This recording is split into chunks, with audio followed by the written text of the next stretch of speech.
And there's more information coming in, which of course we're tracking for you live right here on WION World is One.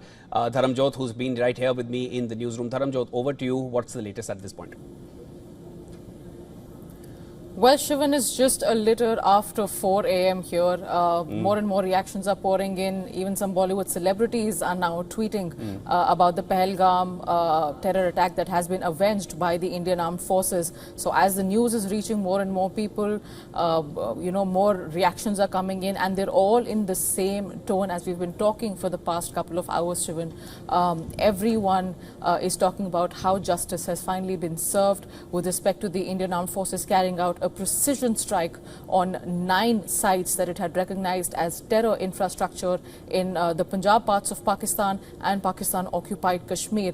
Now, as it is expected, when the Indian Armed Forces put out the statement, they also said in the statement that there will be a more detailed briefing on the entire operation later in the day. So we're waiting on more details and official information from the Indian Armed Forces with respect to what happened, at what time it happened, and any other development that took place. Without getting into any hearsay and rhetoric, we're waiting for the Indian Armed Forces to officially tell us more details in terms of how the entire operation was carried out, how it transpired, and what is it that went into the process of it. Now, as we've been talking about this, Shivan, this has been 15 days in the making.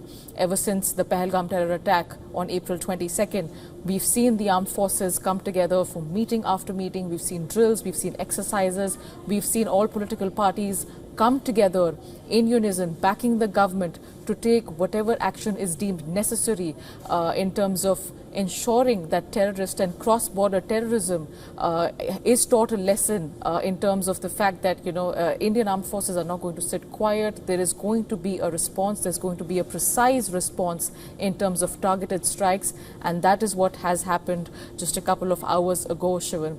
As I was mentioning to you, and we've been talking about this in the, before as well, the entire world and even India's attention and even India's neighbors' attention for that matter had been on more civil defense preparedness that we've been talking about for the past few days. That is what has been making headlines. We'd have diplomatic flurry of meetings going back and forth.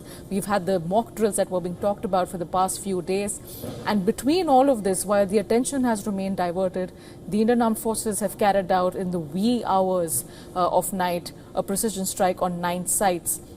And these 9 sites, Shivan, I have to mention, these are something that the Indian Armed Forces have recognized. Some of these are in fact very old sites that had been recognized even years ago. Muzaffarabad, for example. These are terror launchpads and terror training camps of Jaish, Hizbul and the LET that Indian Army, Indian Air Force and the intelligence agencies had recognized and had marked in terms of what they need to do and how they need to carry out a precision strike on this. So clearly, as we're seeing from the statement of the Indian Army and from other officials, Shivan, this is not something the Army has done for the first time, or the Air Force or the Navy for that matter. We've seen this before.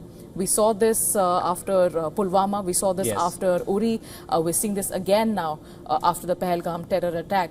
So while the Indian Armed Forces are not initiating any sort of cross-border escalation or tension, they clearly are responding and, in their words, serving justice for what happened on April 22nd, Shivan.